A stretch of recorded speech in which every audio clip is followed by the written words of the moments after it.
Salve a Igreja de Deus com o Pai do Senhor, amém. Aleluia, Senhor, te adoramos, Senhor, porque Tu és fiel. Eu vou ler em João, podem vos assentar, meus irmãos.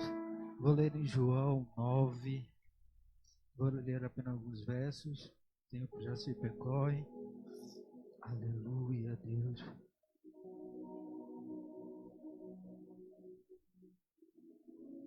Quantos encontraram, digam amém. Diz assim: quando Jesus ia passando, viu o homem cego de nascença. Os discípulos de Jesus perguntaram: Rabi, quem pecou, este ou seus pais, para que nasceste cego? Jesus respondeu: nem ele pecou, e nem seus pais, mas isto aconteceu para que se manifestem nele as obras de Deus. Verso de número 11, diz assim: o homem chamado Jesus fez o lodo, untou-se os olhos e disse: vai-te ao tanque de Siloé, lava-te. Então eu fui, lavei-me, pude ver. Aleluia. Verso 16, alguns fariseus diziam: este homem não é de Deus, pois não guardavam o sábado. Mas outros perguntavam: como pode o homem pecador tais sinais miraculosos? De modo que havia dissensão entre eles. Finalmente tornaram a perguntar a este cego: o que dizes tu a respeito de quem te abriu os olhos? O homem respondeu: é profeta. 24, meus irmãos, para a gente encerrar. Chamaram-os pela segunda vez o homem que tinha sido cego, disseram: dai glória a Deus, sabendo que este homem é pecador. Respondeu ele: se é pecador não sei, mas uma coisa eu sei, eu era cego e agora vejo. Aleluia, meus irmãos. A passagem de qual nós acabamos de ler, meus irmãos, o verso 9, ele vai dizer que Jesus ia passando por um certo caminho, obviamente onde este cego ele se encontrava. E Jesus, ele vê aquele homem, acredito eu, que assentado, prostrado ali, ele para fazer a sua obra, e os discípulos que acompanhavam Jesus, que estavam com ele, perguntam a Jesus: Rabi, quem pecou este homem para que nascesse cego? Só que Jesus, ele nos traz uma resposta. Naquela época, meus irmãos, havia uma percepção, uma crença de que aqueles que nasciam cegos ou que tinham que nascia com alguma doença, é como se fosse direto de um pecado. Só que no verso 3, Jesus ele vai responder aos seus discípulos: nem ele pecou, nem os seus pais, mas isto aconteceu para que se manifestem nele as obras de Deus. Meus irmãos, nós entendemos que nem sempre o sofrimento ele é uma punição do pecado. Neste caso, como é a cegueira, não era um resultado do pecado, mas foi uma oportunidade para que na vida daquele homem fosse manifestada de uma forma milagrosa o poder de Deus na vida dele. Aleluia, meus irmãos, louvado seja Deus. Após, Jesus acrescenta: devemos fazer as obras daqueles que me enviou enquanto é dia. A noite vem quando ninguém pode trabalhar. Enquanto estou no mundo, eu sou a luz do mundo. Verso 6 vai narrar como Jesus ele opera um milagre na vida daquele homem. Ele diz: tem dito isso, cuspiu na terra, fez lodo com a saliva, aplicou-se os olhos no cego e disse: vai, te lava no tanque de Siloé. O cego lavou e voltou vendo. Aleluia. Meus irmãos, Jesus ele poderia ter feito na vida daquele cego simplesmente dizer a ele: enxergue, né? Ele poderia apenas tocar nos olhos daquele cego, mas Deus ele faz diferente. Ele direciona aquele homem para que ele vá até o tanque se lavar. Vejamos que há dentro daquele homem, que a gente vê que há uma obra de Deus. mas para que aquela obra se completasse na vida dele, ele tinha que dar um passo também. E qual era este passo? Que ele fosse até o tanque se lavar. O milagre não só dependia de Jesus, mas dependia de um passo de milagre na vida daquele homem. Aleluia, meus irmãos. E ele voltou vendo. Então os vizinhos que diante deles tinham visto a mendigar perguntaram: não é este que estava sentado pedindo esmola? Alguns diziam: não era ele. Outros diziam: parece ser como ele. Mas ele mesmo dizia: sou eu. Aleluia.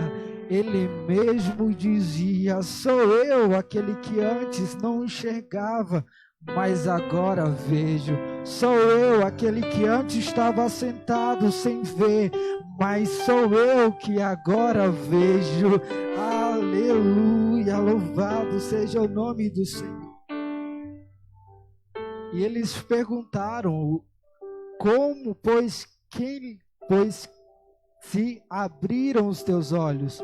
E ele respondeu: o homem chamado Jesus fez lodo, untou-se os olhos e disse: vai e te lava no tanque de Siloé. E eu pude ver. E eles perguntaram novamente: aonde ele está? Ele respondeu: não sei. Eles vão e pegam aquele cego, eles vão apresentar ele diante do... Aleluia, vão apresentar diante daqueles homens que estavam ali para debater como o milagre foi feito, a quem havia ser feito.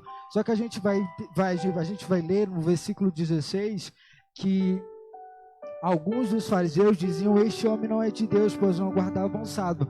Mas outros perguntavam: como pode o homem pecador fazer tais sinais milagrosos? De modo que havia dissensão entre eles. Ou seja, uns diziam: este homem não é de Deus, pois não guarda um sábado, ou seja, ele é pecador. Mas outros perguntavam: como pode o homem fazer tais sinais milagrosos?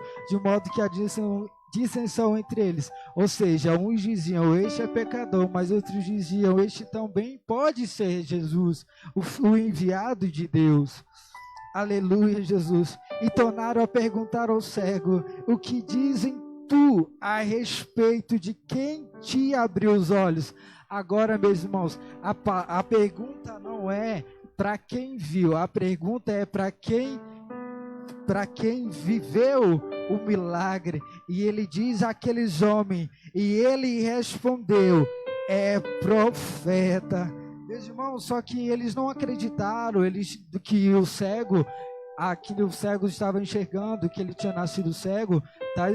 Quando nós vamos ler daqui a pouco, que ele chamou seus pais para que testifique se realmente aquele filho tinha nascido cego, se realmente ele é aquele que era o filho deles. Diz no versículo 20: os pais responderam: sabemos que este é o nosso filho, e que a quem nasceu cego, mas agora vê. Com quem lhe abriu os olhos, não sabemos. Tem idade para que interrogai, e ele falará por si mesmo. O que os pais estão dizendo? Ele já tem idade, ele já entende e sabe quem fez um milagre na vida dele. Nós não sabemos, somos pais, mas quem viveu o milagre foi ele que presenciou o milagre, foi ele quem viveu o milagre. O que eu quero dizer nesta noite é, meus irmãos, não deixe com que pessoas que não deixem com que pessoas tentam, meu irmão, arrancar de você a experiência que você viveu com Jesus, só porque elas não viveram aquilo que você viveu. Não deixe com que elas arranquem a experiência, só porque elas não querem acreditar naquilo que você viveu, naquilo que Jesus mudou a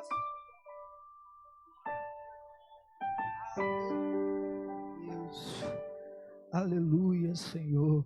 24, chamaram-se pela segunda vez o homem que tinha sido cego. Dai glória a Deus, sabendo que este homem é pecador. Só que no 25 ele vai dizer: respondeu ele: se é pecador eu não sei. Eu era cego e agora vejo. Aleluia, meus irmãos. Ele testifica mais uma vez sobre aquele que fez um milagre em sua vida. Ele testifica mais uma vez aquilo que ele viveu, aquilo que ele presenciou.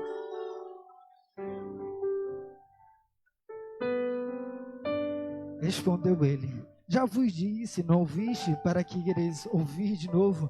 Quereis também ser discípulos de Jesus? Estes eram que diziam ser discípulos de Moisés, aqueles que guardavam o sábado, que era o homem de leis. Mas o que a gente vai notar nesse texto, que quem realmente, na verdade, era um cego, não era aquele cego que recebeu o milagre, mas eram os fariseus que não reconheciam quem era Jesus, que não reconheceram quem era aquele que havia feito um milagre sobre a vida daquele homem. Aleluia.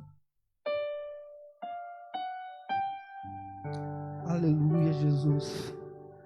Jesus ouviu que tinha expulsado, quando o encontrou, perguntou: crê tu no Filho do Homem? E ele pergunta assim para Jesus: quem é ele, Senhor, para que nele creia? Jesus disse: tu já ouvistes, é aquele que fala contigo. Aleluia, louvado seja o nome do Senhor. Aleluia.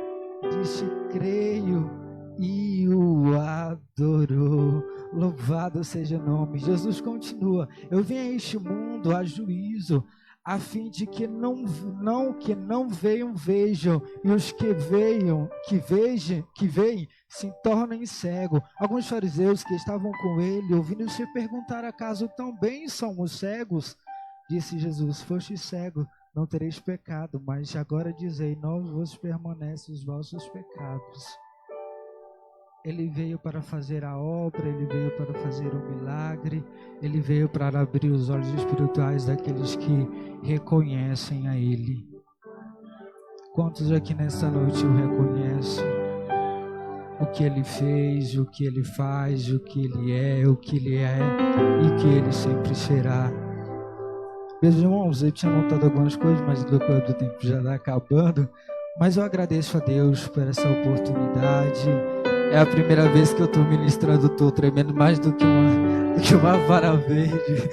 Mas é porque dele, por ele, para ele são todas as coisas. Eu quero já, diante desta palavra, de agradecer ao irmão João Vitor, que me convidou. Que Deus abençoe sua vida, sua esposa, sua família. Obrigado por acreditar naquilo que o Senhor confiou a mim, pela coragem principalmente. Ao pastor Francisco tem sido uma bênção, a irmã Neide, a igreja que me recebeu muito bem. Louvado seja o nome do Senhor. E também nessa oportunidade, meus irmãos, me perdoem, eu sei que eu estou ministrando a palavra, mas eu também sou ser humano e eu preciso da oração da igreja. Pela vida da minha mãe, eu já contei um testemunho de algo que o Senhor fez. Alguns dias, novamente, ela sofreu um ataque, está no hospital, e eu creio que o mesmo Deus que fez algum dia ainda é o mesmo. Ele opera, ele transforma, ele cura, ele liberta. É difícil, meus irmãos, você vir no púlpito e dizer que Jesus cura, que Jesus liberta, quando quem precisa de um milagre é a sua casa. É difícil você falar de um Jesus que transforma quando é a sua casa que precisa de transformação. É difícil você dizer de um Jesus que muda quando quem precisa de mudança é a sua casa.